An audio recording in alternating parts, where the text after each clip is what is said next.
So we would like to say in as profound and pronounced and loving way as we can. We would like this to just be the poetry of the rest of your life. Mind your own business. And in that we want to say, even if they're thinking about you, it's still not your business. What anybody else is thinking isn't your business, even if they're thinking about you. That's so big.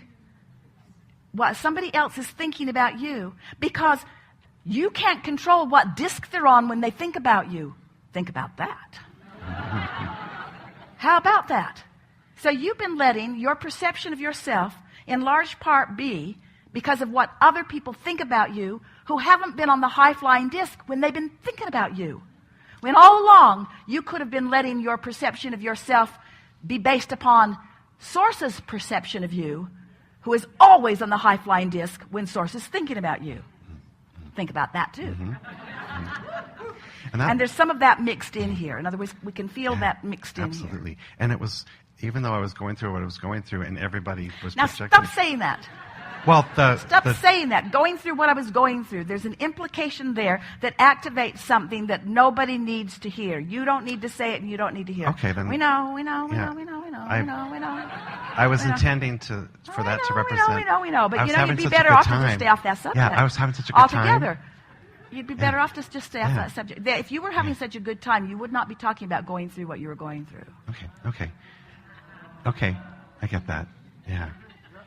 Then help me with this, because I'm trying to. I don't want to. No.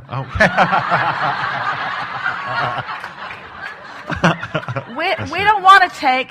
We don't want to take a subject that is a lower flying disc subject and try to turn it into a higher flying disc subject. We'd rather just pick a higher flying disc subject. Great. Wouldn't you?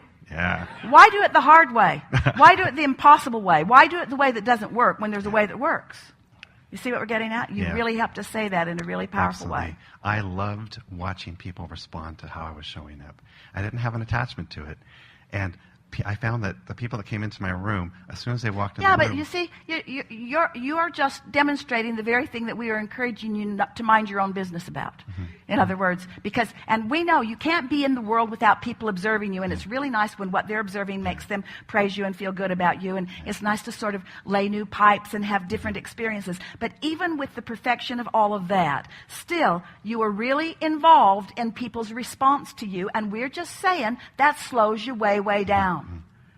It's sort of like when Jerry and Esther's books began to hit popularity, and they were on the New York Times bestseller list, and #1 on the New York Times bestseller list, and lots of people from outside of the safe haven of gatherings like this were beginning to read them and beginning to get hold of little pieces of the information. So lots of commentary began coming back to them. Most of it really positive, but some of it not so positive. And their publisher said, don't read your own press.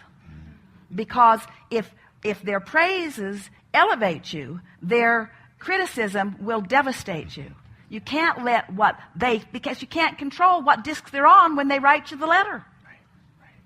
You see? Awesome. And so if the feedback that you're getting from them matters, then you've got to control what disc they're on, and you can't.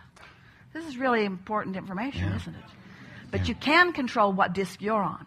And as you said so, earlier, so when someone says, I love you, we want you to say, I don't care. Yes, absolutely. And when someone says, I hate you, we want you to say, I don't care. Hey, got it.